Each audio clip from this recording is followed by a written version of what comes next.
जय माता दी।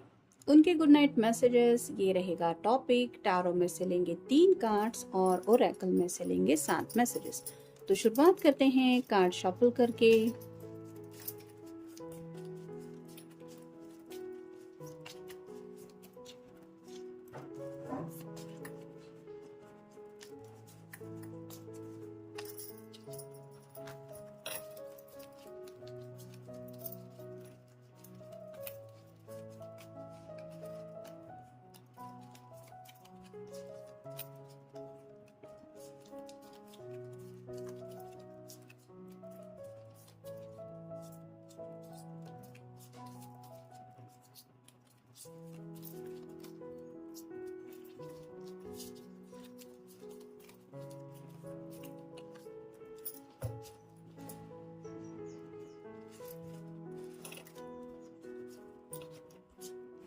पहला जो कार्ड है वो है five of cups. Water sign Cancer, Scorpio या फिर पाइसेस काफी ज्यादा मिस कर रहे हैं इस 2 ऑफ कप की एनर्जी को। यानी कि हो सकता है पास में आपने उनको मिलने के लिए बोला था या फिर ऐसा डिसाइड भी हुआ था कि इस दिन मिलेंगे, लेकिन किसी बातों की वजह से वो मिलना पॉसिबल नहीं हो पाया। यहाँ पे 3 कप है जो नीचे ग्राउंड पे गिरे हुए हैं।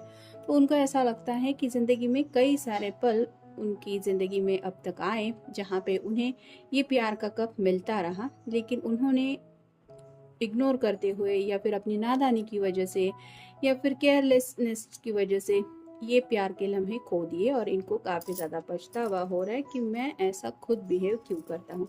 क्योंकि यहाँ पे आप देख सकते हैं ना तो इसकी किसी के साथ लड़ाई हुई है, ना किसी ने इसको कुछ तकलीफ दी है।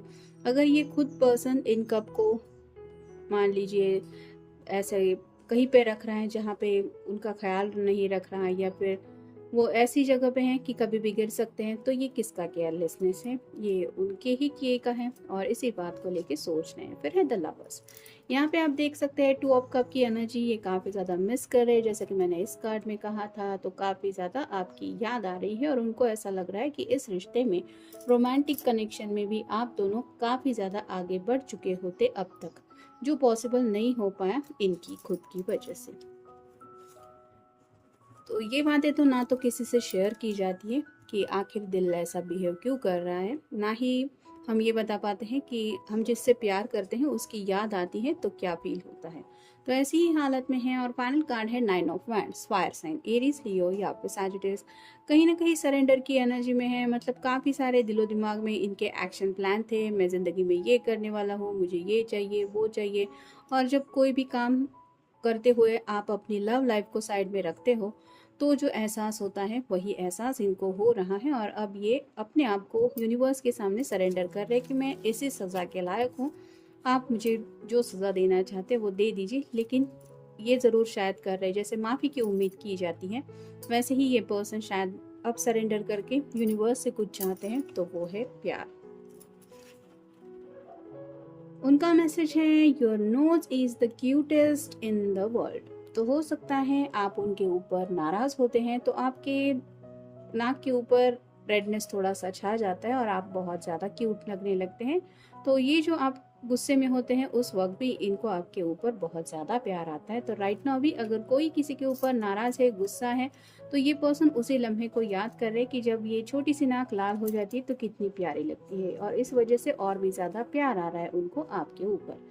फिर है you bring a smile to my face every morning. तो काफ़ी सारे लोग यहाँ पे ऐसे हो सकते हैं जो नो कांटेक्ट जोन में हैं, लेकिन फिर भी मे बी इस पर्सन ने स्क्रीन सेवर रखा है आपका, आपके स्नैप्स का, या फिर वॉलपेपर रखा है, जिसकी वजह से ये जब सुबह उठते हैं आँख खुलती है और अपनी फ़ोन की तरफ नजरें जाती हैं तो आपकी प्यारी सी मुस्कान वहाँ पे उस फोटो में दिखाई देती है, जिस वजह से ऑटोमेटिकली जैसे उनको लगता है कि आप उनको गुड मॉर्निंग कह रहे हैं, और ये ख्याल ही उनके चेहरे पे स्माइल ला देता है। और ये राइट नाउ भी वही सोच रहे हैं कि आप लॉन्ग मतलब उनसे दूर होते हुए भी उनके चेहरे पे कितनी आसानी से मुस्कुराहट लाते हैं। फिर है you pamper me like your baby. तो इस पर्सन का शायद पहले से ही बिहेवियर ऐसा रहा है कि बहुत ज़्यादा चाइल्डिश, इमेच्योर, जब मर्जी आए जो करे, जैसे छोटे बच्चे की एनर्जी होती है, वो कब क्या करे कोई नहीं बता सकता। और उसको अगर उतने लाड प्यार से संभालने वाला पर्सन ना हो तो उसकी जो हालत होती है वो बहुत ज़्यादा अजीब हो जाती है, वैसे ही इस पर्सन को लगता है कि आप ही है जिन्होंने इनके मूड्स या फिर इनकी हर एक हरकत को अच्छी तरीके से हैंडल किया। और जब ये सोचते हैं कि अब इनके वो लाड प्यार करने वाला कोई नहीं है, या फिर अब इनको ऐसे जैसे किसी बच्चे को जब बोर्डिंग में भेज देते हैं तो उसकी जो हालत हो जाती है, वैसे ही इनको लग रहा है कि आपके बिना ज़िंदगी मतलब सज़ा जैसे हो रहा है। फिर है, if I had a choice of being with anyone in the world I would still choose you.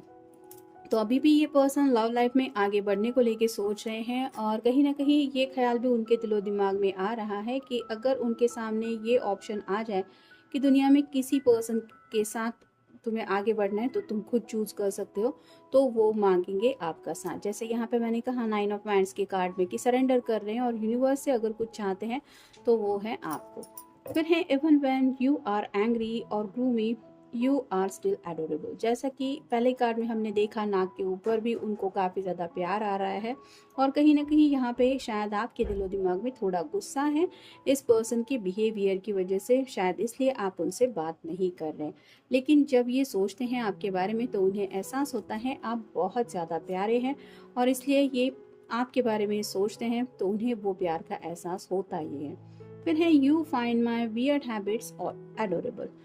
तो खुद की गलतियां मान रहे हैं, कहीं ना कहीं जो हरकतें हैं, ये इनका तरीका है या जो नेचर है वो थोड़ा सा वियर्ड काइंड ऑफ हो सकता है। जैसे सामने जब प्यार है तो उसको इग्नोर कर रहे हैं, और अब जब सब साइड में हो गया है या फिर लॉन्ग डिस्टेंस रिलेशनशिप में आप हैं तो ये उन लम्हों में वापस कनेक्ट होना चाहते। तो ये वियर्डनेस जो है वो इनके अंदर का ये एक्सेप्ट करते हैं, और इसके बावजूद भी मतलब खुद को जब कंपैरिजन करते हैं आपसे तो उन्हें एहसास होता है कि आपने इनके उन हैबिट्स को भी बहुत अच्छी तरीके से हैंडल किया, या फिर उनको भी आपने लाइटली लिया। और ये खुद हैं जिनके अंदर इतनी ज़्यादा खामियां हैं, और उन्होंने कैसे उस वक्त भी और ज़्यादा रोमांटिक मूड में आप ज़िंदगी एंजॉय कर सकते थे, उस लम्हे को भी कैसे वियर्ड रुइन किया, इसको लेके सोच रहे हैं। और फाइनल कार्ड है, you always give me cute names.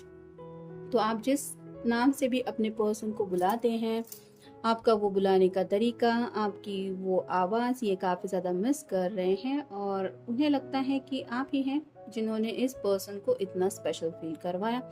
बाकी तो और कोई नहीं है इस दुनिया में जो इनके लिए ऐसे इस तरह से फील करता है, और यही एहसास है शायद इसलिए ये गिव अप की एनर्जी में है यूनिवर्स के सामने। तो जनरल रीडिंग है, आपके साथ जितना रेजोनेट हो उतना ले लीजिए।